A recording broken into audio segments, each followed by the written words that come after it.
Support WrestleTalk!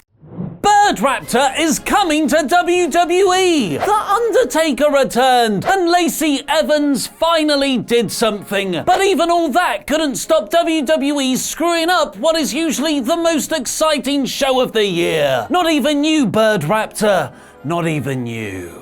And a major WWE star appears to be injured. Click the timestamps in the video description below to go straight to any of those stories. I'm Ollie Davis. Give us a subscribe, press the thumbs up button, and answer our question of the day in the comments. What did you think of the Raw after Mania? Because I'll be replying to people from out of nowhere. Caca! And click the eye above my head to give your rating of the show, where you can choose from Rawsome, Core, Average, Poor, and Rawful, as I review 2019's Raw after WrestleMania. New Universal Champion Seth Rollins opened the show to "You deserve it" chants from the crowd, to which Seth corrected, "No, we deserve it." Yeah, we do.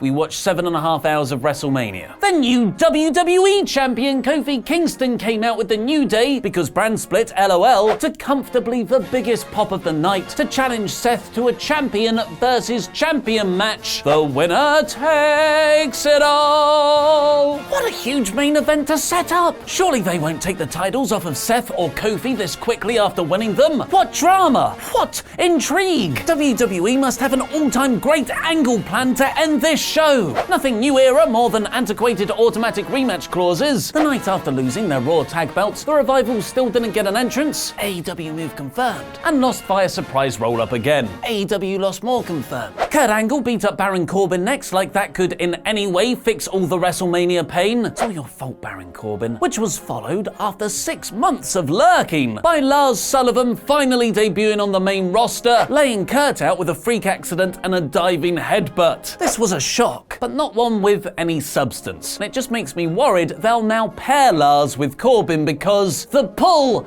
of Baron Corbin's mid-card vortex is just too strong! Mega babyface Bayley weirdly tried to cheat next when she held the bottom rope rolling up Alexa Bliss. It seemed like we were getting a double turn for a moment there, but it didn't lead to anything, and Alexa won. Weird, but it's nice to see Bliss wrestling again and not hosting her god-awful talk show. The new Raw and SmackDown Women's Champion Becky Lynch was out next, which posed the interesting question: how are WWE going to handle the weird WrestleMania finish where Ronda had her shoulders up for the pin? The answer is just totally ignore it. The video package recapping the main event just cut to black when it happened, and Becky didn't mention Ronda unfairly losing her title at all in the following in-ring promo. And then, after months of catwalking, which is the opposite to Lars's lurking, Lacey Evans finally actually did something. She catwalked all the way to Becky, punched her in the face, and then brawled around the ramp. It looks like Becky's first title feud is going to be against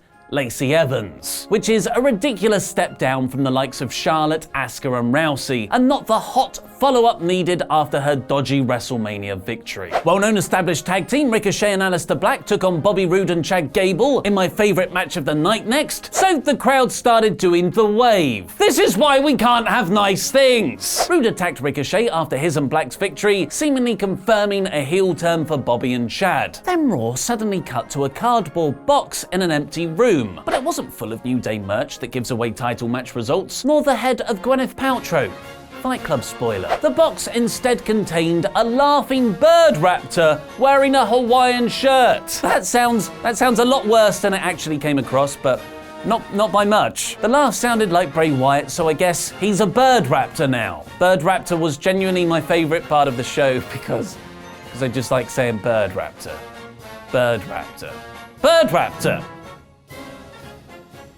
Bobby Lashley kicked off Dean Ambrose's farewell match next by saying, "Don't worry, when you're gone, I'll take care of your wife," and ended when Bobbins put him through the announcer's table as the crowd chanted, "Thank you, Ambrose." Yeah, Dean leaving's most definitely a work. Mojo Rawley is still trapped inside the Mirrorverse. Laurie Blake debuted for WWE next. A shaved head babyface Sami Zayn returned to WWE next in an Intercontinental title match against Finn Balor. But I thought the Demon was the champion. What are the rules? They had a really good match, which Sami just lost. I've missed watching Zayn wrestle, but unfortunately, Zayn hasn't missed any of us. His babyface run lasted all of one match, as he cut a heel promo on the Raw After Mania crowd for being ugly critics, which everyone cheered. Sami's delivery was great, but this was just the wrong crowd to do it in front of for the desired heel heat effect. Dana Brooke said she's not at the front of the line for a women's title shot, but she's not at the back either, so it's confirmed. WWE women do in fact all stand in a line backstage. Elias then moaned about John Cena interrupting his WrestleMania performance the previous night and said the next person who does will be a dead man, which a certain someone took rather literally. After a perfectly weighted pause, The Undertaker's massive dong hit, where he did the unholy trinity of entrance, chokeslam, and tombstone on Elias. It was a fun shock, but again, one of little substance. And every time WWE bring him back from the dead, it means a little less, he looks a little older, and I get a little sadder. So Lars debuted, Sami returned, The Undertaker showed up, all fun bits, but it's the main event that's really going to deliver. A champion versus champion match with both belts on the line. It's time for a huge cliffhanger angle to cause the double DQ or something, because no promotion in their right mind would promote that and then underdeliver. NXT faction The Undisputed Era would be the best choice to debut Nexus style and beat both champions up. The New Day or Roman Reigns turning heel would have been shocking, albeit a terrible idea. Hell, even Bird Raptor laying waste to all those who dare defy him would have at least popped me. But of all the ideas ever, I would never have come up with the astoundingly uninventive run-in that actually happened. About 10 minutes into Kofi versus Seth, The Bar attacked them both, so Seth challenged them to a tag match. The crowd immediately started chanting bull poop, booed new babyface champion Seth for suggesting such a profoundly lame idea, and then just made their own fun with a load of beach balls. And because WWE lost the crowd, nobody reacted to other new babyface champion Kofi getting the hot tag, and then Rollins getting the win, as they decided to chant for All Elite Wrestling and being the Elite instead. This was offensively lazy booking that soured the rest of the show. Building your entire episode around the winner-takes-all title versus title match, which, granted, nobody believed was going to happen, but to then under-deliver so woefully is a very cynical, carny move. And it's crap like that why some of us can't wait for wrestling fans to be treated with respect when AEW begins next month. The Raw After Mania, one of the easiest shows of the year to get right, an open goal, if you will, is poor. Luke is coming up with news on a major WWE star being injured after WrestleMania. But first, while Raw might not have had the great angles we all hoped for, us here at WrestleTalk proudly signed our own new member on last night's Wrestle Ramble. But shall I do my big announcement? Your fun thing? My fun thing. So one of the good things over the last 3 days is we've been nocturnal, so that the sort of daytime side of things has been done by Pete Quinnell. Chopper Pete, he came on board to help us with Screenstalker. He's been writing for WrestleTalk.com for ages, and he's been great. He has been great. He works in a sandwich shop, but maybe, hopefully, for not much longer. What? Really? Oh, amazing. Hey, Pete, how's it going? So we'd just like to, say thanks for that. Oh, well, no worries.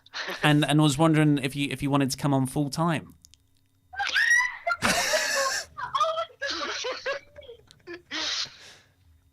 Oh, you made that so hard for me not to swear. My God.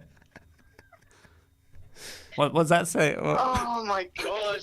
Well, we still need an answer, Pete. That was a no. Michelle screaming. That was Michelle screaming because she could hear on the phone. Oh, if you're looking for an answer, yeah. Yay!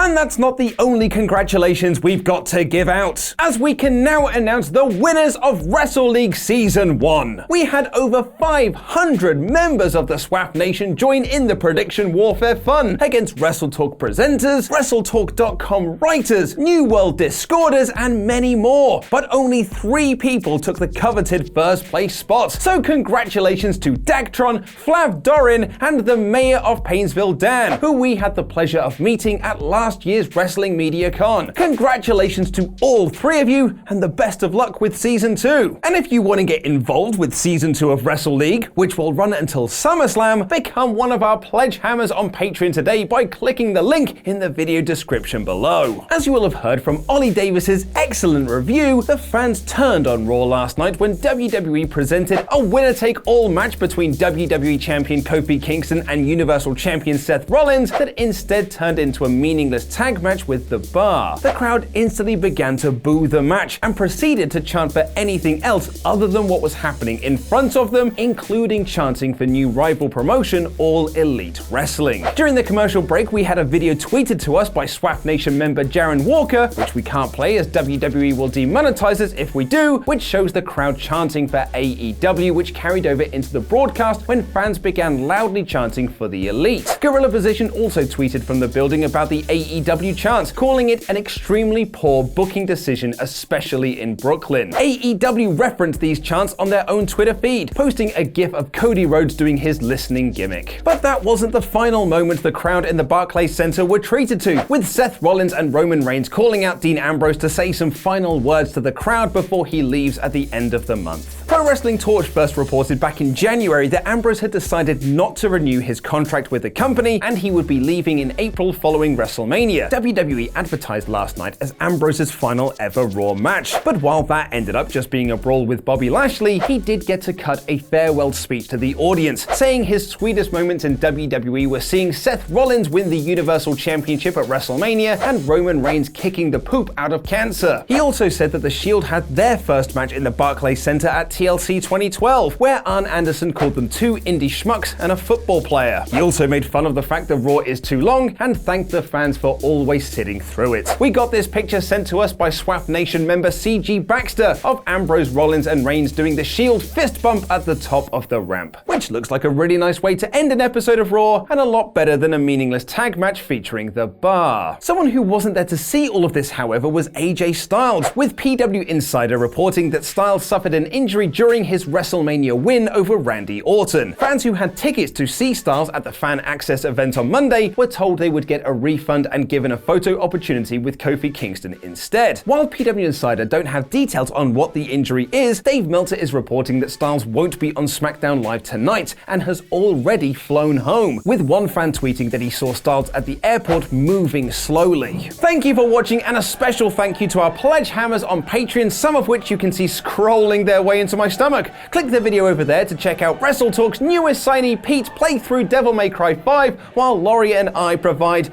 encouragement. And click the Patreon link to get involved with WrestleLeague. I've been Luke Owen, and that was wrestling.